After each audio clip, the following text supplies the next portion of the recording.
Welcome everybody to the War and Peace Baseball Podcast, episode 85 for Tuesday, September 5th. I'm Alex Zui, and I'm here today with Ray Estrada. What's up, Ray? Hello, I've had a very busy day. And I'm also here with Verlander Mccullers. Welcome back. I'm glad to be back.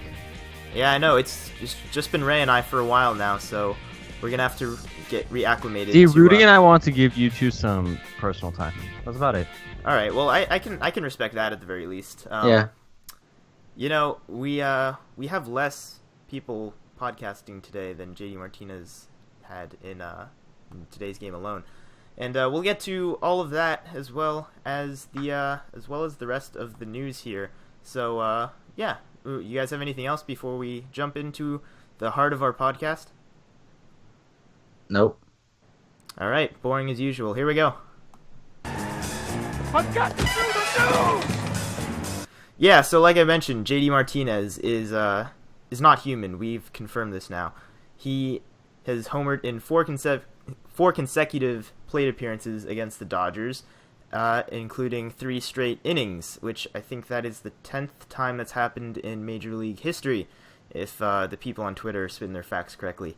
So, you know, it wasn't just JD Martinez in that game too. The Diamondbacks completely crushed the Dodgers, led by Robbie Ray.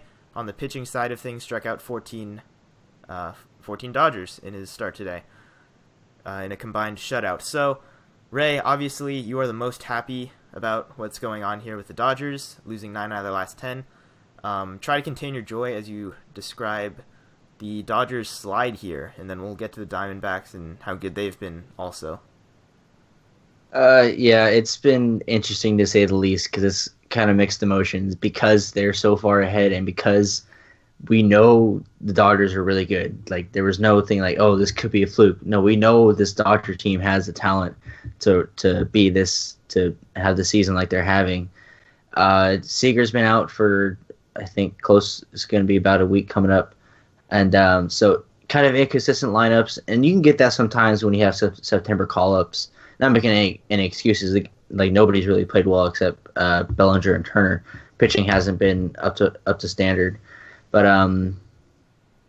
it's not panic mode yet. But if this is a prolonged stretch, and the Diamondbacks start to make it an actual race in the division, then it could get very nerve-wracking. But one note on the JD Martinez 4 home runs. Obviously, we did it.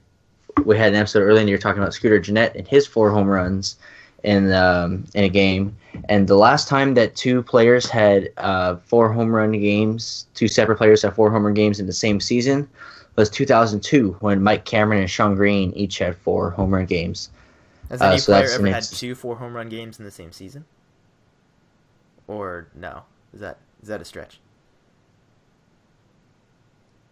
Okay. Well, I guess we don't have an answer on that. I didn't cut out, did I? You guys got all that? No, you did not. Okay. We did. Fantastic. Well, you know, the Diamondbacks on the other side of things have won 11 in a row now.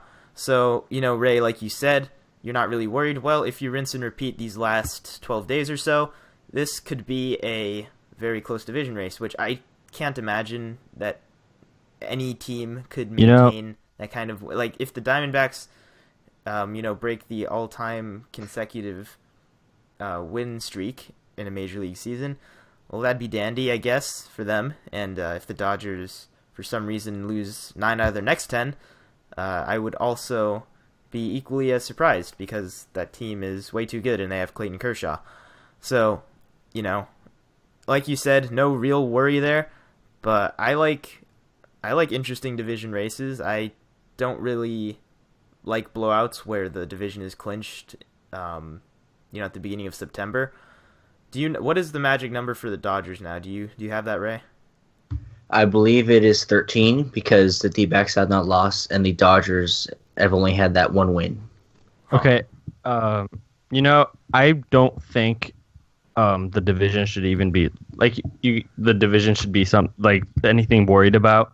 I think this is the most worried thing you would have as a Dodger fan right now is seeing how well the Diamondbacks, a team you're probably going to face in the playoffs if they go ahead and win the wildcard game, are playing you right now. That's what I'd be worried about as a Dodger fan, not if they're going to win the division or not.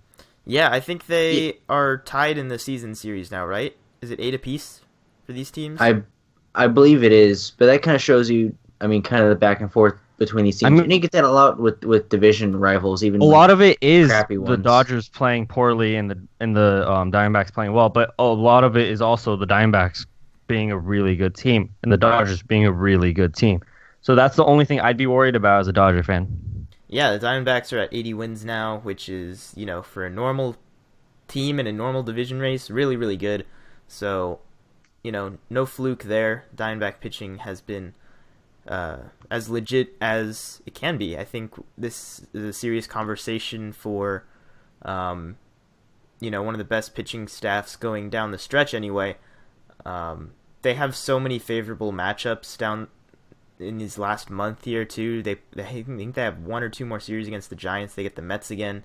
So they got some teams they can beat up on, and especially shut down pitching wise. Corbin has been amazing, and Greinke is back to his original form. So yeah, it's a really complete team, which is something that we haven't seen from the Diamondbacks in a very long time. So that's going to be about it for that NL West division race. I'm going to go ahead and talk about the Indians now, who have enjoyed a nice win streak of their own, 12 in a row now for the Tribe, including a doubleheader win over the weekend against the Tigers, well, including a sweep, obviously, considering they're winning every single game, it seems. And Jose Ramirez has been a very big part of that, as he has been all season long. He had a 5-for-5 2-homer performance on Sunday, which, it was 5-for-5 with 5 extra base hits. I think he had 3 doubles and 2 home runs, which is a pretty big difference than just a regular 5-hit game. And I think his slugging went up. Yeah, I think so too. And the best part about that game is the way that those home run balls got out. I think everybody saw the line drive he hit to left field from the right hand side that bounced off the corner of the wall, bounced straight up in the air, bounced off the top of the wall a second time, and then Mikey Mattook, volleyball set it right over the wall for a home run. That was really funny. That was really funny. Yeah, I mean, can we just talk for a second about Mikey Mattook and the incredible 3 days he's had, or 2 days even. This is back-to-back days. He sets up a home run, quite literally, for Jose Ramirez, and then the very next day, in today's game against the Royals, he gets a 3-run homer taken away from him, also to left field. So, I think he is he's definitely... Well, at least he's starting. He's definitely one of those players that looks like they'd probably have a few chunks of hair missing the next day. You see them without their hat because he's just been ripping it out of his head. So if that actually happens, then I'm magical. But Jose Ramirez, somehow we got off to talking about Mikey Mattook ripping his hair out. The other you did, not us. That's what this show's all about. You know what? Just random. Off it's the a rails. Team effort here, even if I'm the only one talking.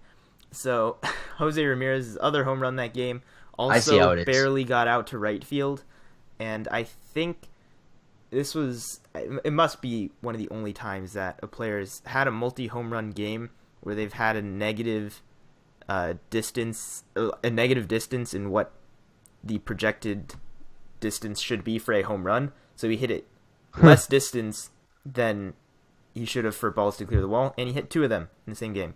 So good job there. Yeah, give him props, man. It could have easily been a 5-for-5 with 5 doubles game, which would be nothing to laugh at right there either. But talking about the Indians as a whole again, let's take a little time to zoom out here. They are definitely back with their pitching rotation. Danny Salazar has been really good. Carrasco's been much better. Kluber's been absolutely tearing it up. As everybody knows, he's making that Cy Young push, and he's probably slightly edging out Chris Sale at this point. Chris Sale did not fare very well in his last start against the Yankees. So that staff is really good. Trevor Bauer has been really good. He's had a really good 9-start stretch now, I think. 9 consecutive starts where he's been really effective, strikes out a lot of batters. And, He's 8 now. He's 8-0 in his last 9 starts, I think, right? Yeah. So Yeah. something like that. I'm gonna go ahead and spit that out as fact. I'll go ahead. I And think check that one time. when you look at the Indians, it's kind of it's interesting because this American League Central division started out as basically the Twins were on top, and then a couple other teams were just. It was basically we thought it was going to be the Indians just taking it, and it was going to be their division for good. But the Twins played well. Indians started out slow, and then the Astros took off, and at the beginning of the year, we're basically like, okay, the Astros are easily going to get that home field advantage in the playoff. Now looking at the standings, the Indians are 81-56, Astros 84-53. They did pick it back up. They've won 5 in a row, but the Indians are making a little run on the Astros for a home field advantage throughout the playoffs. Mm-hmm. Yeah, I mean that is going to be a huge difference maker. Also there, and this year there's no All-Star Game home field advantage. That's something to keep in mind too. So the team with the highest overall record is going to get that home field advantage, right? I don't think they're going to pass the Dodgers, but if it's not the Dodgers that get there, then it matters, right? Am I saying Yes. that correctly? This is the first year where it's like this. I believe last year might have been like that as well. Last year the All-Star Game counted for.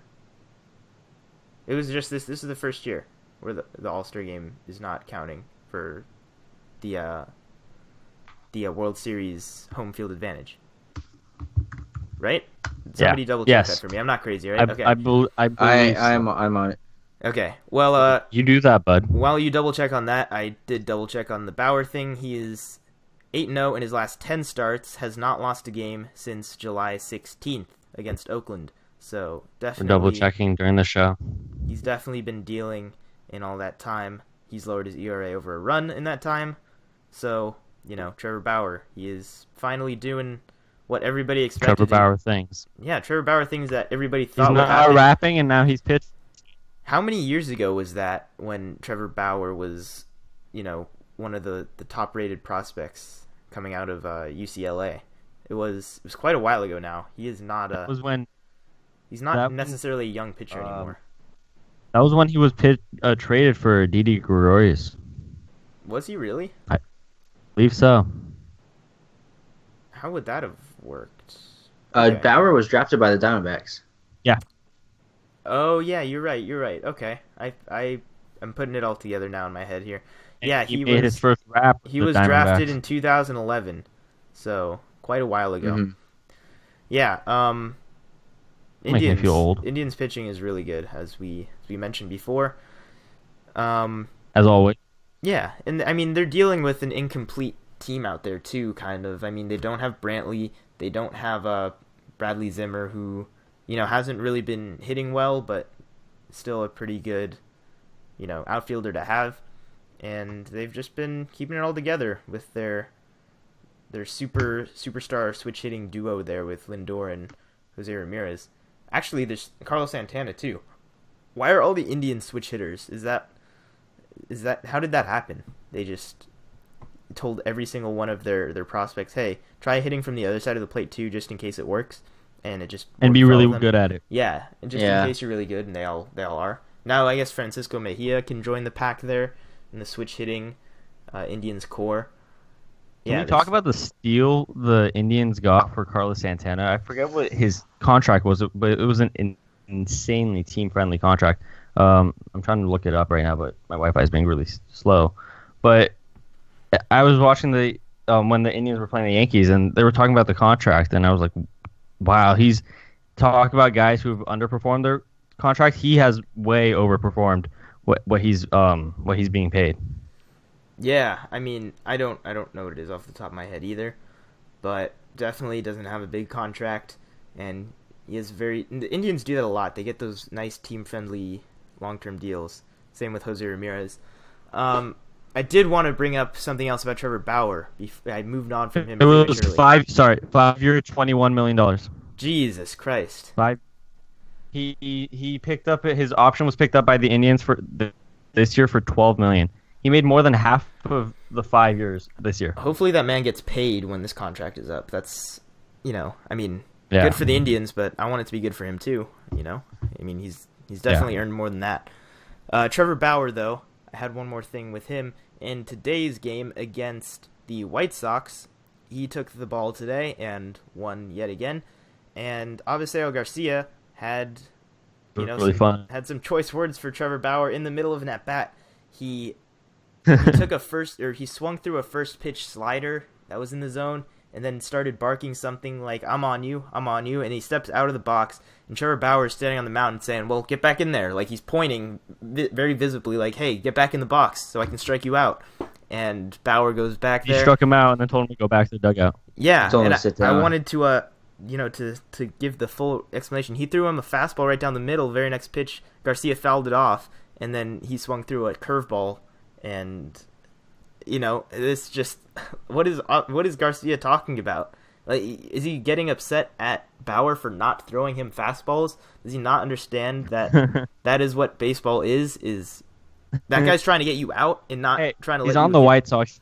He's trying to create some sort of entertainment. I guess. Can't wait. Is that what Chris Sale was doing with the jerseys last year? It was just entertainment, absolutely. right? Yeah. Entertainment value. Has he cut up any jerseys for the Red Sox He hasn't cut up any That's a jerseys good for the Red point. Sox this year. That's a conspiracy right there. No, but But then again, the Red Sox don't have any ugly jerseys, so. yeah, I love the way Bauer responded to it too. After the game, he was telling a reporter that basically what happened, and he said, I decided to remind him the rules of the game, that I can throw you a curveball and strike you out. So yeah, that's remind him the rules, that you swing 3 times and you miss 3 times, then you're out.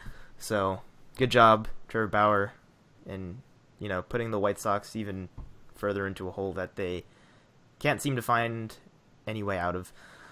Yeah. Who cares? Yeah, I mean, it's September. We're not supposed to talk They're in about a rebuild. We're not supposed to talk about all the depressing teams right now. That's for the off season, right? Right now it's time to talk about all the teams that are actually doing good things and winning games. So we'll keep it moving here and talk about a team that has definitely made a lot of efforts to win more games recently, and that is the Angels. Why don't you go ahead and fill us in on your team's I don't know anything new, about the Angels. your team's new recruits there, Justin Upton. Well, and I Brandon mean, Phillips. If no one knows what the August trade deadline was, it's with the waiver wire, and then teams claim blah blah blah. Angels fans and Astros fans had very exciting Friday nights. Was that Friday night? Thursday night. We were recording. Thursday we were night. recording the fantasy podcast. We gave Thursday night. a very brief rundown on everything that happened. So, Okay. Just Well, the talk Angels about the basically Angels got first, yeah. Justin Upton and Brandon. Yeah, they basically got Justin Upton and Brandon Phillips for virtually nothing, which I'm very happy about. And the only thing about Upton is that he will opt out at the end of this deal. I don't expect him not to. Second base has always been a hole. We know that. Left field, Upton has had 28 home runs this year. Since in the last 3 years, Angels left fielders have had 27. So this lineup is actually really. I enjoy watching this lineup play ever since with these two guys in the lineup. The only problem is the pitching hasn't really held its point in the last 4 games with these two guys in the lineup. I think this move was to say, hey, I want the wild card spot, basically. We're going to take the wild card spot. Yeah, I'm excited about this team right now. Good time. It's a good time to be an Angel fan. And Garrett Richards is coming back tomorrow. Yeah, and I think the part you forgot to mention is that they're definitely not just going to grab that wild card, because there's a lot of teams scrapping for that same spot. And the Angels really, their offense is significantly better with their additions, but their pitching is still probably one of the worst staffs in that mix. Even if you put Garrett Richards back, even if he's amazing, that's probably their only guy they have going right now. The only problem with Garrett Richards is that they are, like I said earlier, in an earlier podcast, they are doing what they did with Alex Meyer last September, was that he's coming off an injury, and instead of taking him through a bunch of rehab starts and getting him ready to go like 5 to 7 innings or 5+ innings every time. They're basically making this like they're using September call-ups as a bridge. Richards' last start, I think he threw like 45 pitches. Well, yeah, the minor league season is like over too, isn't it? So they don't really have a lot of options. He's going to come in max. He's going to go 50 pitches. We're going to use bullpen, and then the regular bullpen guys come in. And then I think if the Angels are still like in it by late September, I expect him to be back up to like the 5-inning mark, 6-inning mark, hopefully. Yeah, I mean, I'm excited. Be honest, I'm hearing all good things from the excited Angels fan. Be honest and tell me what, other than the fact that you want me to talk as a pitching baseball fan. Super limited. Yeah, give me why should people really frustrating. Not be super excited even because with the team, although that it's obviously very good defensively, the pitching just cannot hold a lead right now. Even with these two pickups, the pitching has not been able to hold a lead right now. The first 4 games with Upton and Phillips have set a major league record of the Angels are the only team in MLB history to have 4 straight games of 3 hours and 49 minutes above. Because the offense has done good against their pitching, making them have long times, like obviously, and then our pitching, the Angels pitching can't hold it up. Yeah, and I'm gonna go ahead and we've talked about the pitching too and how they can't hold it down. The offense isn't even that good. I mean, it's significantly better, but they've done good right now. This season, yeah, I agree. This is the total season numbers here. They have the 27th highest. Oh OPS before the off season, before the pickups, it was Trout and Simmons, and then the pitching was actually doing fairly well. They were one of the top 5 to top 7 teams in the top 5, top 6 in the AL somehow. But then JC Ramirez got hurt. Parker Bidwell's been struggling his last couple starts. It's been rough. I think if the only chance the Angels have right now is if the pitching figures their shit out. Yeah, and I mean you need your guys to show up. Obviously, Mike Trout's gonna be doing his thing, and I want Mike Trout back in the playoffs. You can't. Okay, I was watching this baseball show the other day, and one of the hosts was saying, what other sport doesn't have their best player in the playoffs every year? There's none. There's no other. Exactly. There's no other sport like that. And baseball is the only one that their best player is in the playoffs. Yeah, I mean, it just really speaks volumes about how incompetent the Angels are.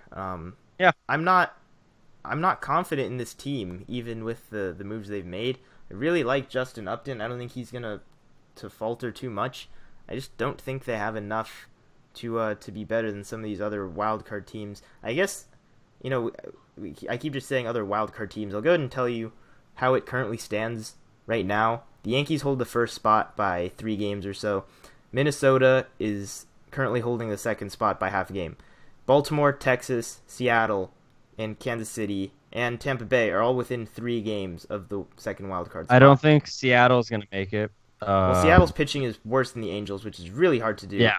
But the rest of these teams have much better shots, I think except maybe I don't know, Baltimore's lineup is way better than the Angels lineup is. Texas has a bit better pitching, and their lineup is also, I would argue, close to being better than the Angels. I think it's either going to be an Angels, a Yankees Orioles or Yankees Angels wild card. Wow, no love for Minnesota holding it down. I think it's going to be Orioles or Angels. Yeah, I think that's a good point. I mean, the Orioles have done it before down this stretch. They know how to get it done. And then they give up walk-off home runs because they don't pitch Zach Britton. Yeah, basically. I mean, I don't know. This is a really ugly race. I'm not liking any of the teams and what they're throwing. Okay, but out that's why baseball made the second wild card, because at this point of the year when we only had one wild card, a bunch of teams fans, it wasn't as exciting for a bunch of fans. But now when you have this many teams in it, even if they're not good, their fans are still watching. It's still like kind of exciting for them. Yeah, and you know, even if their teams are not very good, they still have something to kind of root for, because if once you're in, Exactly. you're in. You have as good a chance as anybody. Exactly. So yeah, I mean, we'll keep revisiting this every single week until the end of the season, obviously. I'm sure we will. Yeah, Ray, which one of these teams stands out as the likely candidate to take that second wild card to you? As I mean, you know, I've talked about this a lot in the shows that we've done. It's just hard to pick. I would say it probably the three favorites is Minnesota, the Angels, Baltimore. The issue with the other contenders is that they have to leapfrog in their division. Like Seattle, Texas have to leapfrog. The Angels, Tampa Bay has to leapfrog. Baltimore, and I think with all the September games being a lot of division games, that That could happen. Yeah, it could happen.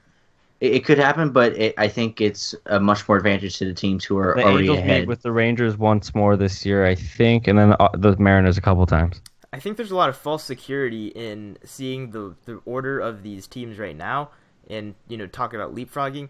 2 games is nothing. It's not much, yeah. That's winning 2 out of 3 in a series. Okay, let me ask you this: how safe do you feel about the Yankees? I don't feel super safe. They have the best pitching of this entire bunch, which makes me feel a bit better. Do you think they're gonna keep the first spot though? Yeah, they should keep the first spot because their pitching is just that much better than everybody else's, and they're getting a few pieces back. I don't see them. They've been really bad offensively for a good chunk of this time that Aaron. I don't Judge think they're has gonna been. keep that going. You don't think so? I mean, Aaron Judge is not going to stay as bad as he's been, but he's Oh, also obviously not going not. to, you know, hit 40 homers. Like, he's not going to hit 13 homers the rest of the year. That's just an insane ask from him at this point. But the Yankees lineup is much better than it has been. And I think that the pitching I'm is just just rooting so for much the better. Yankees right The now 'cause they're pitching, the facing the starting Orioles. pitching, the bullpen, it's way more complete. You look from top to bottom here. I mean, Kansas City's a team that got shut out in 4 out of 5 games just this past week, and they're still 2.5 games out of it. And this is just some really ugly baseball being Just played by shows- some of these yeah. contending teams. But then again, if the standings are like this going into the last series, you could have anybody in that second wild card at some point in one series You know, alone. That's enough to arguably, you leapfrog. could possibly end up having like 4 teams tie for the second wild card, Yeah, and I'd love to see something like that just because and just seeing them sort it out and seeing like the butthurt teams that get caught in the in the random in the tiebreakers yeah. or whatever. I'm a huge fan of chaos personally, so I'm all for that. Yeah, since I mentioned Aaron Judge too, I'll mention that in today's game against the Orioles, he walked for the 100th time this season. So he is the first rookie to do that in a very long time. I don't even remember what random old player they threw out there that was the last person to do it. But he did it. Aaron Judge definitely knows how to take a walk. He walked 4 times today and put him over 100. So, you know, there's always that. That's a good positive sign for a young developing hitter. But 181 strikeouts leaves a lot to be desired also. And in terms of Yankees milestones too, Didi Gregorius just became the first Yankee shortstop ever to have consecutive 20 home run seasons, if you can believe that. It's Didi before Gregorius. Derek Jeter. It was before. What do you mean? I saw the stat. It was Derek Jeter had multiple, I think. No, he's had multiple, not 2 consecutive seasons though. He came close a couple times. Oh, so the stat was 20 home run seasons. Yeah, Derek Jeter. Consecutive 20 home run seasons. Derek Jeter's done it multiple times. Many Yankee shortstops, I'm sure, have done it multiple times. Didi's the first one to do it consecutive seasons, which is really the shocking. Funny part was I looked at the stats, the announcement of that stat, and I just blew my mind that there was another shortstop before Derek Jeter, playing for the Yankees. Yeah, wait, you're telling me he hasn't been playing since 1902? That doesn't make any sense to me. Yeah, I know, right?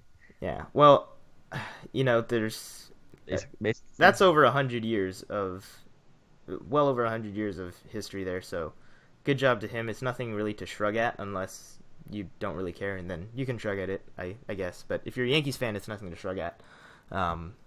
Yeah, we are going to talk about one more important team that has nothing to do with the wild card race because they're just so far ahead, and that's the Astros, who are going to be rolling out their brand new toy tomorrow, or I guess today when this podcast is out. Justin Verlander takes the hill Tuesday, and McCullers is going to come back on Wednesday. He's been out for a while with an injury of his own. So which one of these pitchers is going to be more important down the stretch in the playoffs, do you think? Verlander or McCullers? What do you think, Ray? Just gut reaction. Just go full on gut reaction. You're kind of a little robot there. I didn't quite. Do you think Justin Verlander or Lance McCullers is going to be a more important pitcher for the Astros in this postseason push and in the postseason? I think it's going to be McCullers because of his health. I think we 100%. We know what we're going to get for Verlander for the most part. He's going to be quality at worst, I think, because he's on an upward trend right now, and he has the experience down the stretch. Yes, he has the playoff pedigree. McCullers, with his health and his inexperience, I think is going to be the X factor for the Astros more so than Justin Verlander.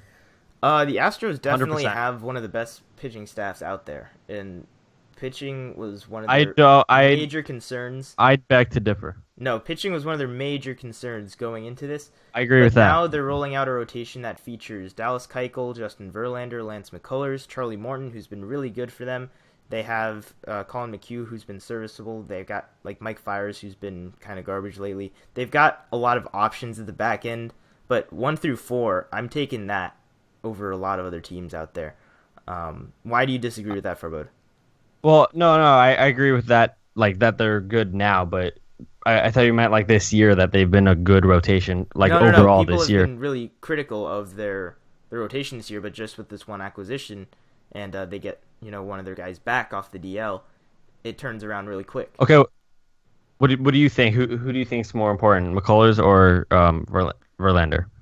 Well, I think when you're talking about importance, just that's more volatile. I mean, McCullers is definitely who's more valuable, more concerned about. Verlander is gonna be their guy. I mean, he's got to start multiple games in the playoff series and just be a lockdown pitcher, because Dallas Keuchel, as good as he can be and as good as he has been at certain times in the postseason, even, he's still a sinker baller, pitch to contact type of pitcher, ground ball pitcher who doesn't tally up the strikeout rates that Verlander and McCullers are going to.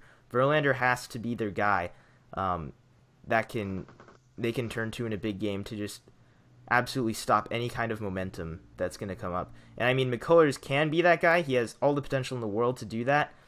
But like you said, he's got to, find himself after this injury, and then also has to rise to the occasion. And Verlander has already done it before. People say it doesn't matter, but I think it does matter having that experience in the playoffs.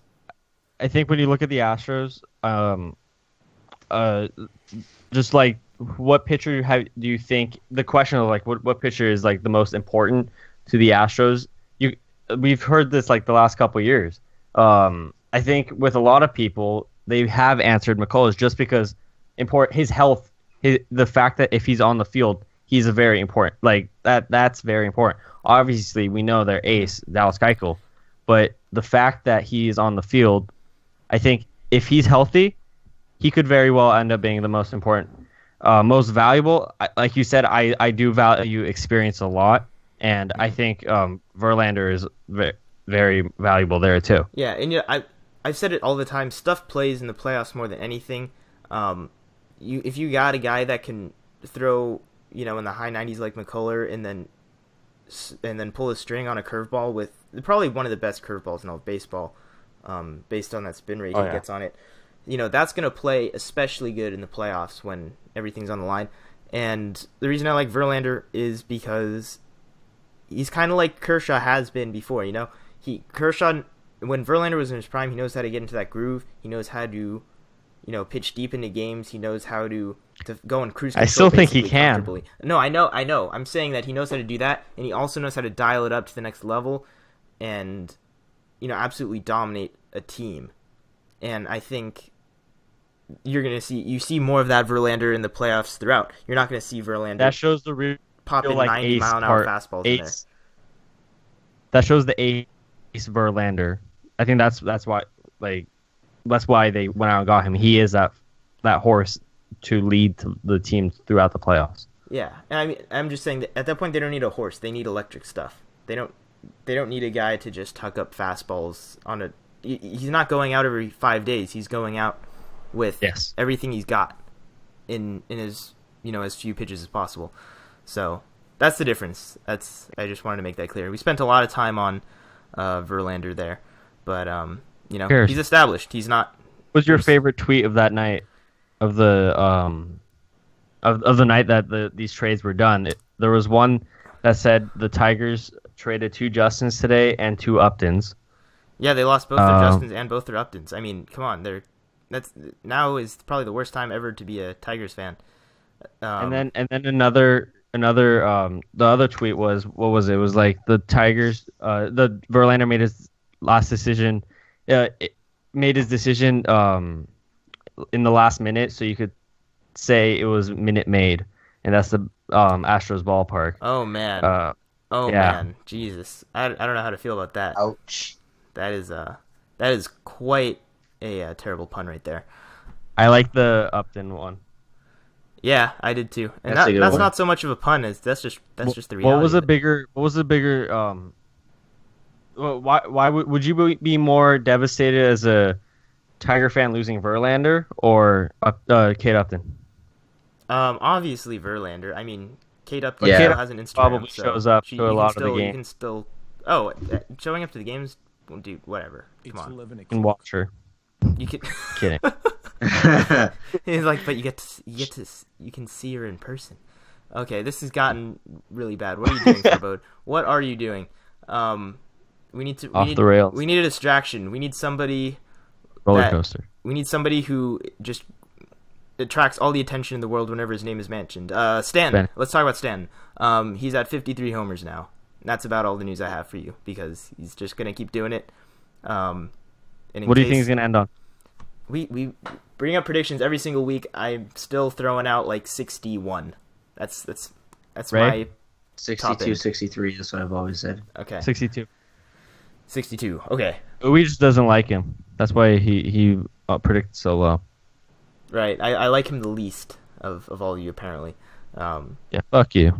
Nah. Everybody loves Stanton, I think. Wow. What? You not hear what Farbo said?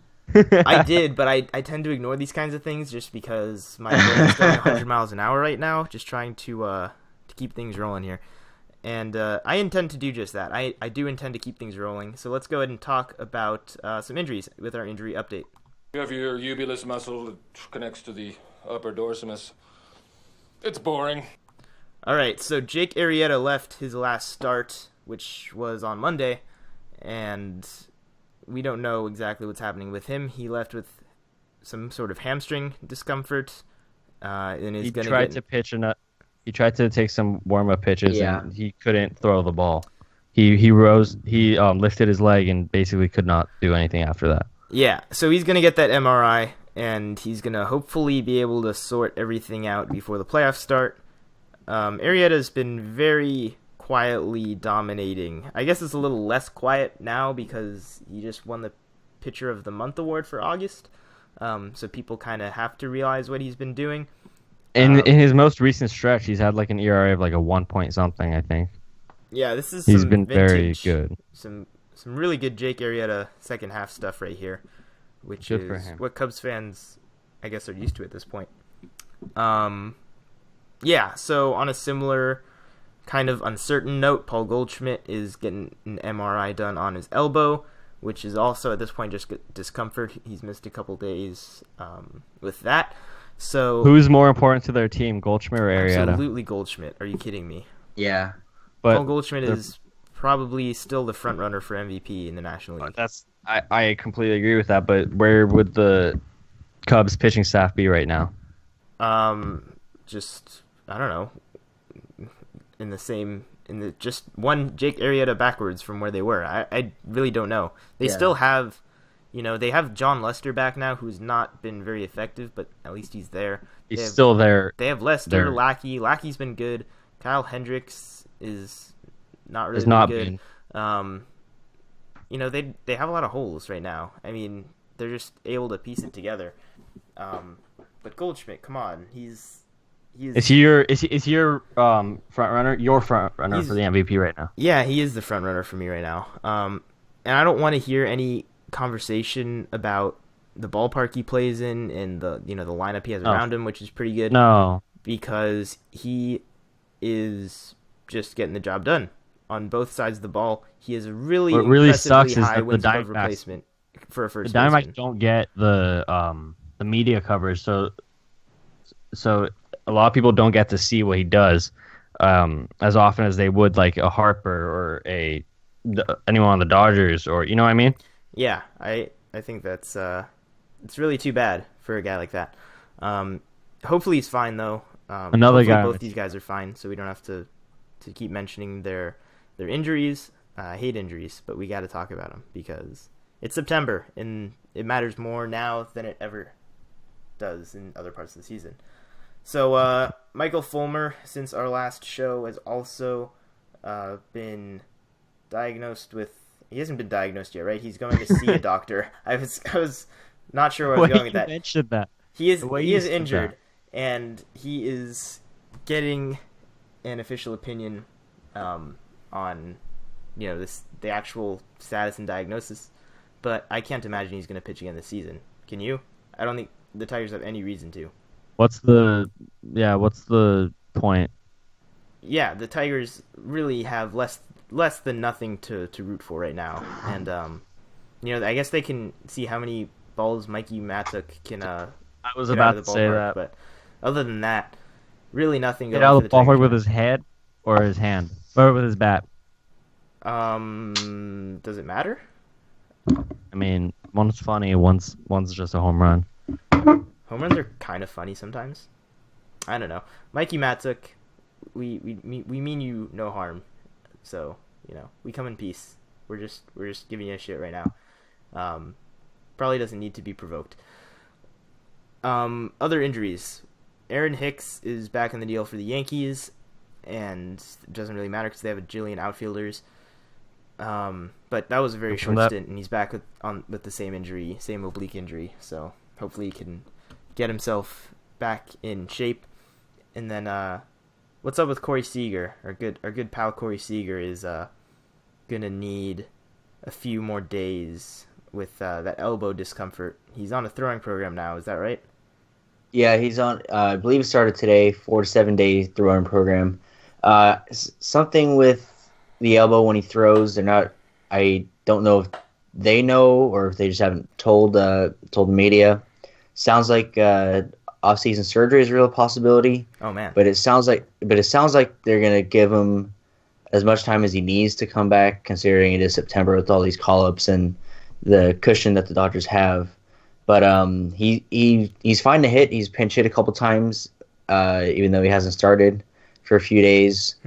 But so throwing is what causes him discomfort. So maybe there's a silver lining in that. I gotcha. All right. Well, I guess it's a relatively harmless injury update. It wasn't as gruesome as some of the other ones we've done. So with that, we'll move on to our War Report, which is our monthly segment we do. We're going to be recapping the month of August very briefly here. And yeah, I'll go ahead and take you through that right now. So your offensive war leaders, your hitters, Giancarlo Stanton, no surprise, is leading the pack there. He's been worth 2.4 wins above replacement. This is all based on FWAR, Fangraphs WAR, by the way. So, yeah, just in case you're wondering which formula we use here. Eugenio Suarez comes second in this bunch. He's been worth 2 wins above replacement. That is a very shocking name to hear. What a guy. Yeah, I mean, for a team that's really been able to do nothing. And he's higher than the player you'd normally think would be at the top of this list on his same team, and that's Joey Votto, who is also one of the leaders this past month just because he's so amazing. But Charlie Blackmon and Tim Beckham are both worth 1.9 in August, and Joey Votto at 1.8. So 2 Reds in the top 5 offensive WAR leaders in the last month. How about that? It could not mean less, but Slow clap. Yeah, Slow clap. Very, very, very slow clap, I guess. Yeah, and on the pitching side of things, might be a little surprised to see Dylan Bundy at the top here, along with He's Corey pitched very Kluber. well. Yeah, 1.4 wins above replacement for both these guys. Some think that Bundy was maybe snubbed for pitcher of the month. But, he had a really good month, and he did not have a good day today. But, now it's September. It doesn't matter. Good. Yeah. So, Chris Sale, obviously, here with 1.3. Zach Davies, Jake Arrieta, and Jay Happ. One of these names, or I guess 2 of these names are, very surprise names from this past month. Zach Davies really looking much better than he did this first half. Looks more like he did last year, second half, if you remember how good Zach Davies was a year ago. So, it's good to see he's back to form. And Jay Happ, who, has his ups and downs. But when he's on, he's on. He had another pretty decent outing today. He's still getting the job done with, minimizing that damage, which is something a lot of pitchers can't seem to do in today's game. Jimmy Nelson with 1.1 WAR as well. So that's all I got for you in your WAR report. I just ran through that really fast, but we like to do it every month. We'll of course just have one more of them for September in a few weeks. All right, let's get to the good stuff now. Let's get to Stat Game. Farbode is going to take us on through this one, so go ahead and take it away. Dun dun dun. Was that Is the a live good drop? for you? I appreciate it. I appreciate the effort right there. Hey, I tried. So are you boys ready for our first stat? Absolutely, I'm let's ready. do it. This is all off Fangraphs again. Worst clutch amongst hitters in MLB. So he's the least clutch player. Basically. In the chances he gets, yes. Okay. And this is qualified hitters? Yes, Okay. I believe so. All right. Least clutch hitter. It's by margin too. Alcides Escobar.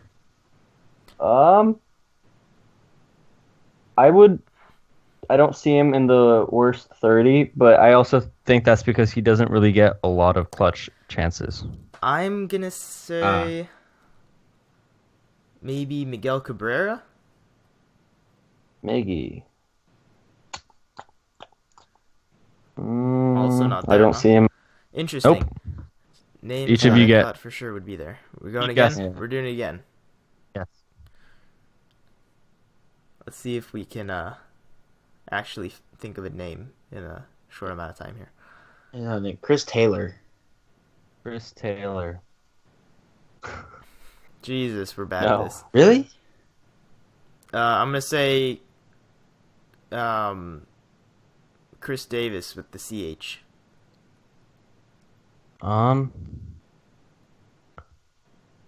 No. Nope, nobody. Oh wait. Yeah, he's 20. Oh, 20 is worse. so I win. Is what you're saying? Yes. Okay, cool. The worst is Chris Davis is negative 0.96. Okay, The worst whatever that is means. Chris Bryant. Chris Bryant. Chris Bryant at negative Huh. 3.10. That And then is number interesting. 2 is Aaron Judge. Aaron Judge negative 2.73. And then this is also interesting. Jose Ramirez negative 2.51.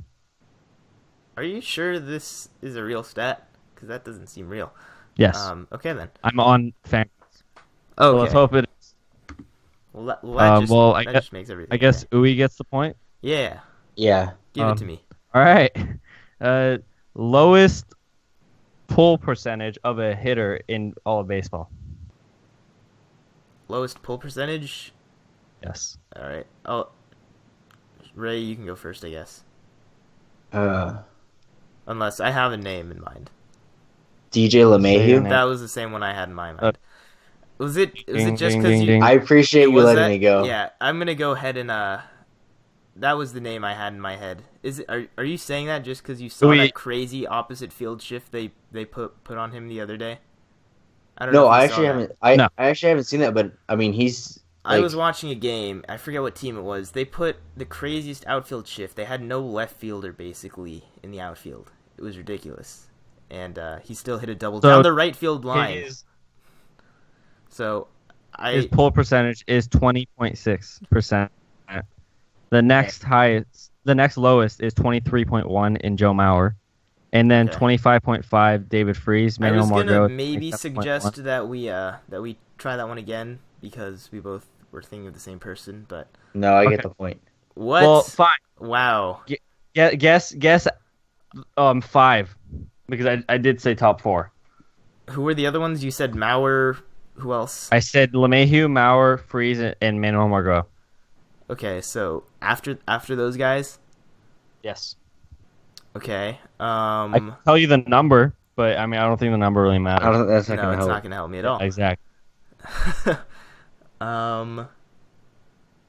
Who do it? You get the point. Wait, what? All right, I thought we were Does doing. Ray get that? I thought we were doing Does the. Ray get? Well, Yeah, we are. Okay. I want the point for that. all I right, mean, fine. I gotta. I mean, we can Here make we this go. a third point. Whatever. It's 1-1 right now. Whatever. guess 5. Let's do it. Let's move on. Louis, if you guess 5, we'll take No, away no, Ray's no. point. No, No. it's fine. All right. Well, I guess we're moving on. My computer's I see how it being a is now. bitch. Who was number 5? 3? What? Number Who 5 was- who was- was Segura. Yeah. Oh, I okay, was guessing. yeah. Okay. Yeah. Number 3, lowest soft contact percentage amongst hitters. So, the lowest soft contact percentage. Yes. Paul Goldschmidt. He's number 2. Hey. Giancarlo Stanton. Stanton is not number 2. Number 1 is. Do you guys want to? No, wait. I mean, I guess we gets the point. Yeah, I definitely Miguel get that point. Cabrera, What? Oh, Wait, what? Miggy? 9.9%. So I guess he's just not making a lot of contact, and then Yeah. when he Yeah, does, he that's what still I- hits it. Goldschmidt Okay. and Castellanos are at 10.8. All right. Let's compare his BABIP. It's probably irrelevant because he strikes out a lot now. So it's 2-1. Highest runs above average. It's weighted runs above average. You guys know what that is? Nah. Am I No. supposed to? Yeah? Do I have to explain it? Just a little bit. Yeah. It measures the number of offensive runs a player contributes to their team compared to the average player. So, it's like weighted runs created, but for that team specifically. Basically. Okay. Mike Highest. Trout? No. Wow. Okay. Trout is not there. What? Oh, he's not qualified. Badur. Okay. I'm going to take another Paul, guess after. Paul Goldschmidt. Goldschmidt is number 3. All right, I'm taking another Oh, guess. ah. I'm taking another guess. That's fine. Okay. Freddie Freeman. Freddie Freeman is. He's probably also not qualified here, isn't he? Freaking. You're really bad at this. I'll give you one more chance. Yeah, give me. I get one But qualified. you have to get the I get number one 1. qualified player. Go. Jesus. Jose Abreu. Have to find he it. might not be qualified. What? Why would he not be qualified? He was out for a good chunk of the year. He's number 27 Okay, Oh, you win, right? okay. at 4 Yay. points. Oh, so it number all 1, comes down to Joey Votto. Oh, that's okay. I feel silly now. That's that, Uwe. I'm really disappointed. who was 2? I should go back on that. Hold up. But Eugenio Suarez. He's number 2 is Charlie Blackmon. Ah, Interesting. okay. Eugenio is number 30. Let's do this last one for the win This right is here. Even Two though to all the two. marbles. even though it really should be like 2-1, but whatever. No, Do it. Lowest average first pitch strike percentage as like when you're the hitter. So the hitter who sees the least amount of first pitch strikes, essentially. Yes.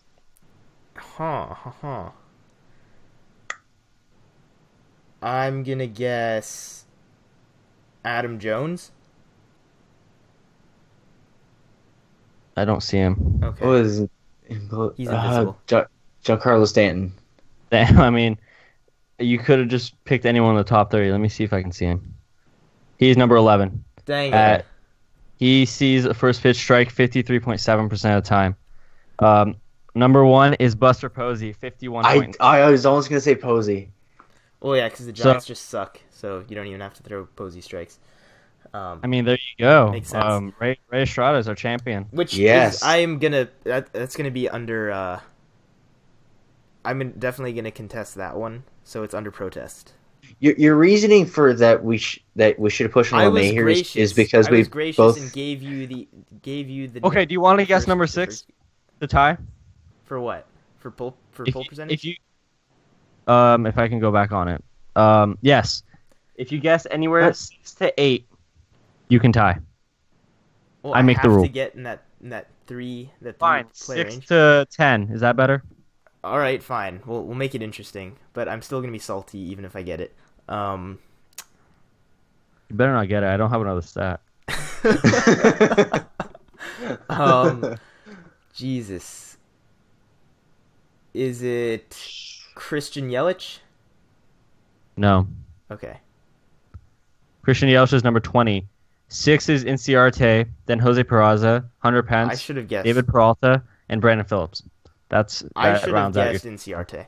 All right, whatever. Well, I mean, so now you can't be salty because you know you no, should I'm have guessed. still salty, but it's fine. We're done. No. We're done with Stat Game for now, and next time things will be different. Oh, things will be different next time. Before we wrap up the show for good here, Farbode, why don't you give us that out of the park report? Well, this report is actually very short, so you guys might want to... Don't blink for this one, okay? Don't blink my ears. Yes, it's... exactly. Headline. Date, March 15th, 2021. Headline is Beans involved in an accident. Shane Beans of the Chicago Cubs was injured in an off-the-field accident today. The Chicago shortstop suffered a fractured finger when his girlfriend beat him up. Team doctors expect him to be out 8 weeks. Whoa. Wait, okay. First note, this guy's name is Shane Beans? Is that spelled Beans? Benes. Okay. That's wait, even weirder. how is it spelled?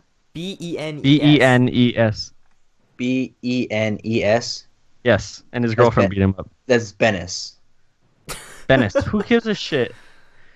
That's okay, and his girlfriend beat him up, and he received a hand injury from that? Yeah, he received a fractured finger, and he's out 8 weeks. So, you have to imagine that the girlfriend grabbed his finger in some way.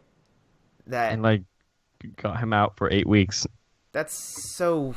Okay. 8 weeks, Jesus. I know. Can they find a player's girlfriend? Is that something that that a major league team can do? Because you put that in a player's contract? Yeah, I mean, I definitely would if I could. I have another I don't know one if you can. To say it. I don't want to. I think that one was plenty satisfying for me right now, anyway. So yeah. maybe you gotta save these up. You gotta keep people. In suspense. I get more every week, bro. You gotta keep people. You gotta keep people on the edge of their seat. Maybe tweet it out at some point. If you want to see him tweet out the other Out of the Park report, you can follow us on Twitter at WPB_podcast. Do you like that transition? I bet you like that transition right there. That was probably one of our best plugs ever. Boom, we did it. So we just ruined it. Did we? So yeah, you did kind of ruin it. But actually, we'd love to hear all of your feedback in all seriousness. Tweet us at WPB_podcast. Leave comments on, iTunes or YouTube, wherever you're listening. And, rate and review. All that stuff helps us out. Carrier pigeon. Yeah, carrier pigeon, too, is another great way to get in touch with us. Message in a bottle. All the standard means of communication. Email us at warandpeacebaseball@gmail.com. Check out our website, which... I'll tweet out Ray's address, and you can just show up and give him feedback. All right. Okay. If you're coming to my house, just give me a heads up. They probably won't if that's the case. But yeah, you don't need to give anybody a heads up if you want to check out our website. Link for that down below as well. It's got all our podcasts. No, I need a heads up for that. Oh, okay, never mind. Make sure you let Ray know. And So off the rails. what were we talking about? Not going off the rails? That did not happen at all. Check out all the stuff. There's links in the description. It's full of information. So, Check out. I think I found a new podcast name, Off the Rails. Off the Yes, rails? that's what I was thinking. Oh god. Okay, you're hearing it here first. Out of the That is baseline. a serious possibility. All right. Yeah, that's all I got for everybody today. You guys have anything else before we try to get back on the rails for one last second here? All right. There's too much laughing. We try to not go off the rails at all. There's laughing. We try to not go off the rails at all, but we always do. It's a fun time here. So, we'll see you again as always. Thanks again. As always, for Bode. Peace! The hell is that?